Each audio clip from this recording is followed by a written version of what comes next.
Subscribe कीजिए हमारे channel को और बेल आइकॉन को दबाइए हमारी लेटेस्ट वीडियो सबसे पहले देखने के लिए।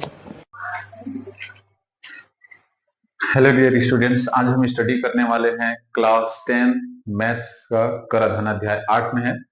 तो आज का जो क्वेश्चन है उनको मैं व्हाइट बोर्ड में नहीं लिखा हूं क्योंकि क्वेश्चन थोड़ी सी लॉन्ग है, इसलिए आप सभी अपने मैथ्स का बुक जो है क्लास 10 का ओपन करके सभी बैठेंगे। अध्याय 8 में हम कराधान के बारे में स्टडी करेंगे आज। तो सबसे पहले उनकी जो रूल्स है उनको आपको विशेष रूप से याद रखना है। तो पहले नंबर पर हम कुल वार्षिक आय को लिखेंगे। कुल वार्षिक आय, ये पॉइंट टू पॉइंट आप लोगों को इसलिए लिखने के लिए बोला जा रहा है क्योंकि जब आप एग्जाम दिलाते हैं तो एग्जाम दिलाएंगे तो प्रत्येक पॉइंट टू पॉइंट अगर आप बनाए रहेंगे तो ऐसी सिचुएशन में क्या होगा, नंबर कटने की चांसेस थोड़ा सा कम रहता है और प्रत्येक पॉइंट में आपको एक एक नंबर मिल सकता है। तो चलिए देखिएगा, सबसे पहले कुल वार्षिक आय। दूसरे पॉइंट में हम लेंगे दान की राशि। तीसरे छूट हेतु जमा राशि। चौथे पॉइंट पे कर योग्य आय। कर योग्य आय। पांचवें पॉइंट पर लिखेंगे आयकर की गणना। आयकर की गणना। छठे पॉइंट पर लिखेंगे हम शिक्षा उपकर।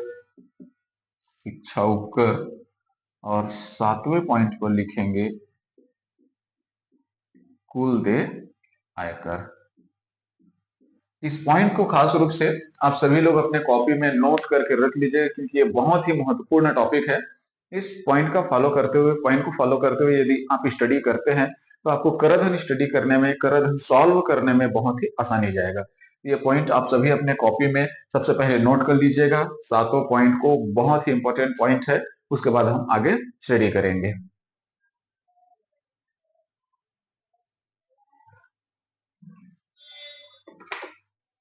चलिए नेक्स्ट हम इस रूल से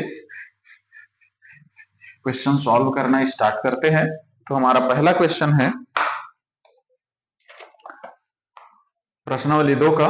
वित्तीय वर्ष 2013-14 में एक शासकीय कर्मचारी की वार्षिक आय मकान किराया भत्ता को छोड़कर 4,10,000 रुपए है। वह प्रति माह 4,000 रुपए अपने सामान्य भविष्य निधि खाते में निवेश करते हैं। प्रति माह 4,000 रुपए कर रहे हैं तो एक साल के कितना हो जाएगा, 12,48,000 रुपए हो जाएगा। 24,000 रुपए वार्षिक जीवन बीमा प्रीमियम में जमा करता है। वह 25,000 रुपए का राष्ट्रीय बचत पत्र खरीदता है। प्रधानमंत्री राहत कोष जो कि 100% कर मुक्त है में 20,000 रुपए तथा एक वृद्धाश्रम में 12,000 रुपए जिसका 50% कर मुक्त है दान कर रहे हैं। उसके द्वारा वर्ष के अंत में देय आयकर की गणना कीजिए। सभी बचत 1 लाख रुपए तक का मुक्त रहेगा। कर योग्य सीमा, इसको हम बाद में देखेंगे, पहले हम कुल वार्षिक आय को ले लेते हैं। तो जैसे कि आप लोगों को रूल्स बताया गया है उस हिसाब से हम पहले पॉइंट पर ले लेते हैं कुल वार्षिक आय।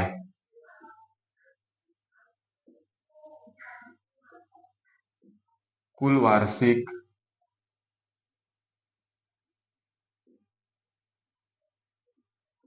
आय। कुल वार्षिक आय कितना दिया हुआ है, 4,10,000 रुपए। 4,10,000 रुपए। दूसरे पॉइंट पर हम लेंगे दान की राशि। यदि दान किया है तो दान की राशि लेंगे, अगर दान नहीं किया रहेगा तो सीधा छूट हेतु जमा राशि को लिया जाएगा। तो यहां पर दान किया गया है प्रधानमंत्री राहत कोष में, तो दान की राशि हम सबसे पहले ले लेते हैं। दान की राशि, उसके अंतर्गत जो भी पॉइंट रहेगा उसको ए बी सी करके व्यक्त करिएगा। प्रधानमंत्री राहत कोष में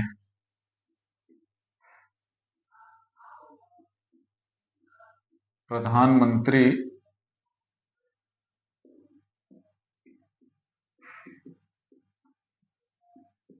राहत कोष में कितना जमा कर रहे हैं, प्रधानमंत्री राहत कोष में 20,000 रुपए। प्रधानमंत्री राहत कोष में 20,000 रुपए बी, एक वृद्धाश्रम में 12,000 रुपए जमा कर रहे हैं जिसमें 12% कर मुक्त है।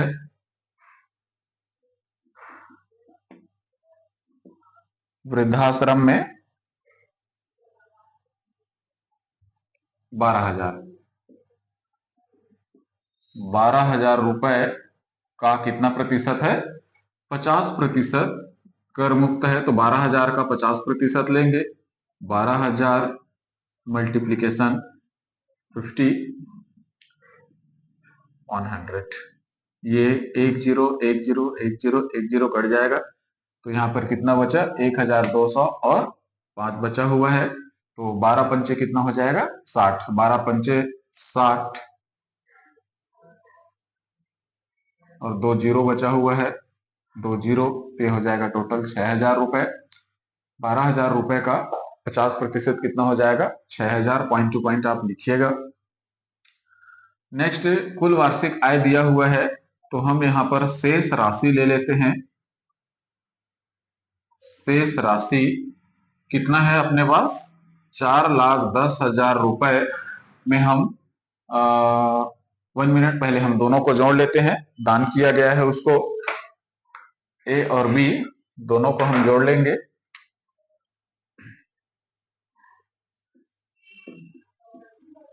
कुल राशि कितना दान किए हैं? ए प्लस बी, ए प्लस बी इक्वल 20, 20 और 6 हो जाएगा 26,000 रुपए। शेष राशि, तो शेष राशि में हम क्या करेंगे? जो मूलधन है कुल वार्षिक आय, उसमें हम दान की राशि को माइनस करेंगे। तो 4,10,000 माइनस 26,000 रुपए, 4,10,000 माइनस 26,000 रुपए, तो कितना बच जाएगा? 4,10,000 में 26,000 को हम माइनस कर लेते हैं। यहाँ पर ये हो गया 4,10,000 और ये 26,000, 0,0,0, 10, 10 में 6 गया, कितना बच जाएगा? 4 शून्य, एक उधार लिए 10 हो गया, 10 में 2 गया 8 और ये बच गया 3। तो टोटल कितना बच गया? 3,84,000 रुपए। तीसरे पॉइंट पर लेना है छूट हेतु जमा राशि। छूट हेतु जमा राशि, तो इसको भी हम ए बी सी करके व्यक्त करेंगे। जितने भी पॉइंट हो गए ABC करके व्यक्त करते जाइएगा। तो कहां कहां पर जमा किए हैं? सबसे पहले देखिए, प्रति माह 4,000 रुपए अपने सामान्य भविष्य निधि खाते में जमा कर रहे हैं। सामान्य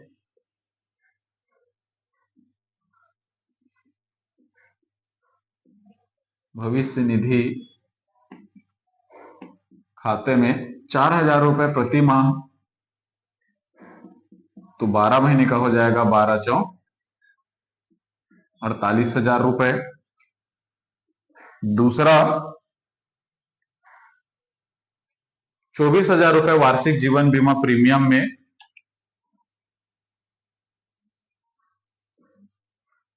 जीवन बीमा प्रीमियम में कितना जमा कर रहे हैं? 24,000 रुपए। सी, 25,000 रुपए का राष्ट्रीय बचत पत्र, राष्ट्रीय बचत पत्र में निवेश कितना? 25,000 रुपए। कुल जमा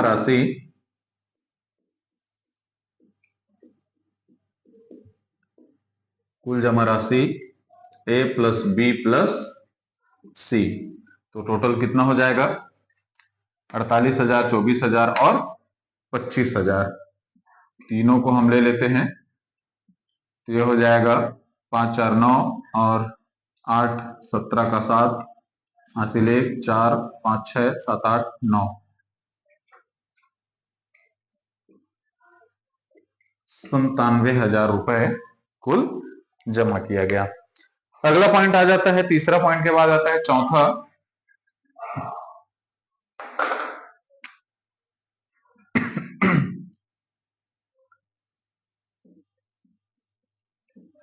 कर योग्य आय। कर योग्य आय, तो कर योग्य आय में देखिएगा अपने पास कितना बैलेंस बचा हुआ है, 3,84,000 रुपए। 3,84,000 रुपए बचा हुआ है, उसमें हम माइनस करेंगे 97,000 रुपए।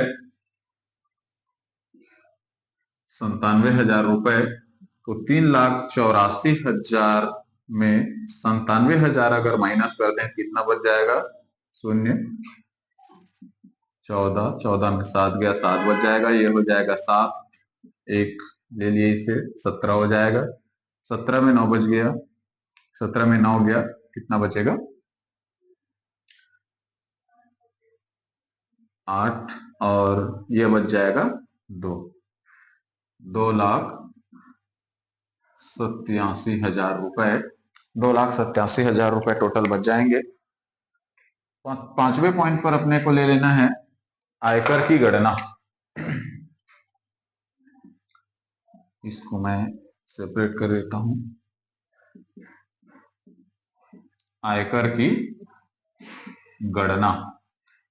आयकर की गणना में सबसे पहला रूल है, नीचे डिब्बा में दिया हुआ है, देखिएगा कर योग्य आय और आयकर की दर भी दिया हुआ है। तो पहले में देखिएगा 2 लाख रुपए तक का शून्य है, अर्थात 2 लाख रुपए तक की कोई आयकर नहीं लगेंगे। दूसरे नंबर में 2 लाख 1 रुपए से 5 लाख रुपए तक का 10%, 2 लाख 1 रुपए से अगर 5 लाख के बीच में है हमारी राशि, तो 10% हमें कर देना पड़ेगा, आयकर देना पड़ेगा। और 5 लाख 1 रुपए से 10,000 के बीच में अगर है तो 20% देना पड़ेगा। तो सबसे पहले देखिएगा आयकर की गणना कर रहे हैं तो 2,87,000 रुपए है, जबकि इसमें रूल्स में बोला गया 2 लाख रुपए तक कोई आयकर नहीं देना है। तो यहां हम उसको शो करेंगे, 2 लाख रुपए तक शून्य। बी, दूसरे पॉइंट पर बोला गया है कि 2 लाख 1 रुपए से अगर 5 लाख रुपए तक है तो 10% कर देना होगा। तो यहां पर हम 2,87,000 में 2 लाख रुपए हम माइनस करते हैं तो टोटल बच जाएगा 87,000 रुपए।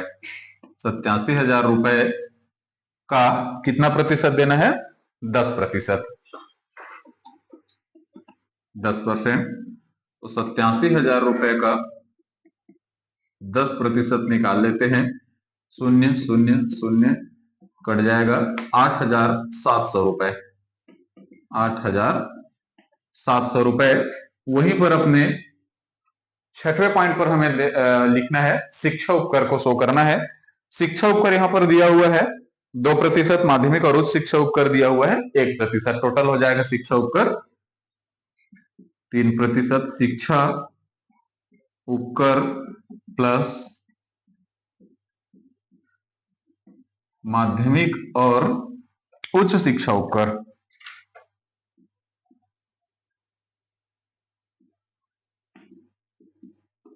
उच्च शिक्षा उपकर टोटल 2% प्लस 1% इक्वल 3%। तो यहां पर हम ले लेंगे 8,700 रुपए का 3%, तो कितना हो जाएगा, 8,700 गुड़ी 3/100, दोनों जीरो कैंसिल हो जाएंगे। तो उसके बाद 87 को 3 से गुणा कराते हैं, 7 21 का 1 हासिल 2 हो जाएगा, 8 के 24 25 26, 261 रुपए शिक्षा उपकर प्राप्त होगा। और अंतिम कुल देय आयकर, 7वें पॉइंट पर हमें ले लेना है कुल देय आयकर। कुल देय आयकर, तो कुल देय आयकर में हम क्या करेंगे, आयकर की गणना में हमें प्राप्त हुआ है 8,700 रुपए और प्लस शिक्षा उपकर 261, तो टोटल हो जाएगा 8,700 और 200, 900। 8,961 रुपए टोटल देय आयकर प्राप्त हुआ। रफ कार्य को इरेज कर देता हूं। आगे आप सभी 1 by 1 topic to topic note कर लीजिए।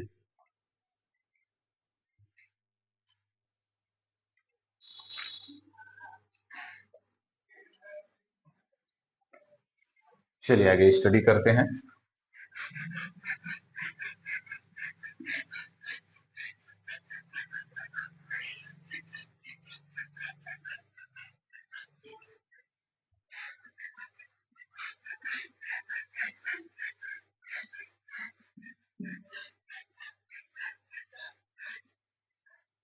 चलिए हमारा दूसरा क्वेश्चन है। आई होप पहला वाला क्वेश्चन आप लोगों को अच्छे से समझ में आ गया होगा।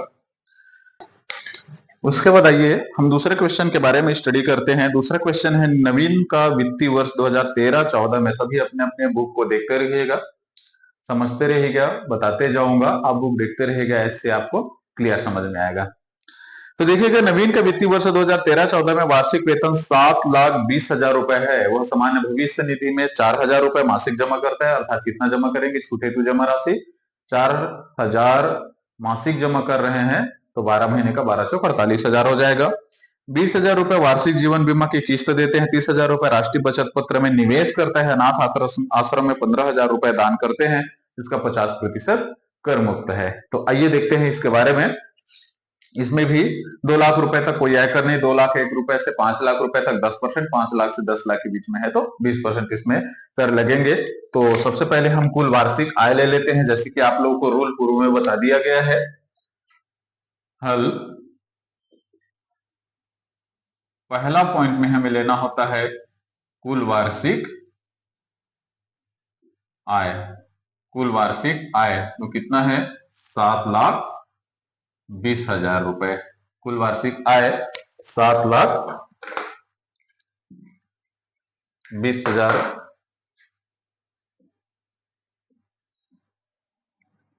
7,20,000 रुपए। दूसरा है अगर दान किए हैं तो दान की राशि हमें लेना होता है। अनाथ आश्रम में 15,000 रुपए,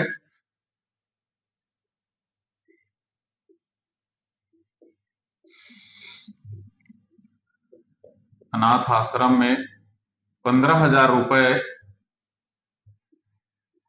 का 50% कर मुक्त है। तो 15,000 रुपए का 50% कर मुक्त है तो 15,000 रुपए का कितना हो जाएगा? 15,000 रुपए का 50%, 1,000,1,000,1,000,1,000 कट जाएगा तो हो जाएगा 15 पंचे 75, 1,2,0, 7,500 रुपए। शेष राशि हम ले लेते हैं। शेष राशि मतलब जो 7,20,000 रुपए है उसमें 7,500 को हम क्या करेंगे? माइनस करेंगे। तो 7,20,000 रुपए में 7,500 रुपए यदि माइनस करते हैं तो 7,12,500 रुपए बच जाएगा। तीसरे पॉइंट पे लेंगे छूट हेतु जमा राशि। छूट हेतु जमा राशि। छूट हेतु जमा राशि में पहले पॉइंट में ले लेंगे सामान्य भविष्य निधि में। सामान्य भविष्य निधि में सामान्य भविष्य निधि में कितना? 4,000 रुपए मासिक। तो 12 महीने का 12 चौक 48,000 रुपए हो जाएगा। बी 20,000 रुपए वार्षिक जीवन बीमा की किस्त देते हैं। वार्षिक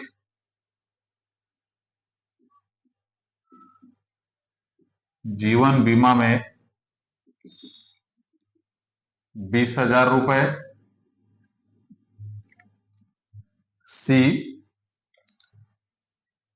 राष्ट्रीय बचत पत्र में निवेश। राष्ट्रीय बचत पत्र में निवेश। राष्ट्रीय बचत पत्र में निवेश कितना कर रहे हैं? 30,000 रुपए। कुल जमा राशि ले लेंगे, कुल जमा राशि, तो हम ए प्लस बी प्लस सी तीनों को ब्रैकेट में इस प्रकार से आपको लिखना है। तो टोटल कितना हो जाएगा, 30, 20, 50, 50 और 48, टोटल 98,000 रुपए जमा किए। चौथा पॉइंट पर लेंगे हम कर योग्य आय। कर योग्य आय तो 7,12,500 में 7,12,500 में 98,000 माइनस करेंगे। 98,000 माइनस करते हैं तो 7,12,500 में 98,000 रुपए माइनस करते हैं, 0 0 5 का 5 हो जाएगा, 12 में 8 गया, 4 0 हो जाएगा, 1 लिया 10, 10 में 9 हो गया 1 और ये हो जाएगा 6, 6,14,500 रुपए। 7,12,500 में 98,000 को हम घटाते हैं तो 6,14,500 रुपए बचेगा। घटाना तो आप सबको अच्छे से आते होंगे। 6,14,500 रुपए बचा। पांचवें पॉइंट पर लेंगे हम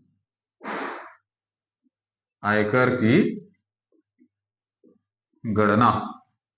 आयकर की गणना तो इसमें ए 2 लाख रुपए डिब्बे में देखिएगा, बॉक्स में दिया हुआ है, 2 लाख रुपए तक कोई आयकर नहीं, शून्य।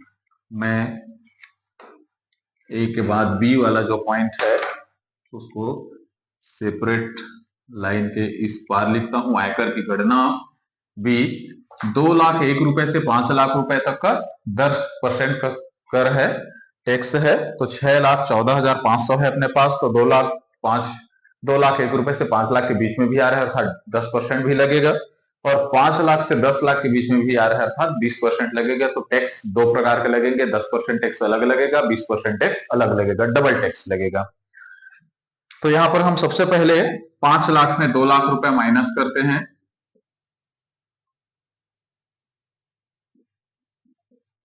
5 लाख माइनस 2 लाख, 3 लाख का कितना परसेंट, 10%।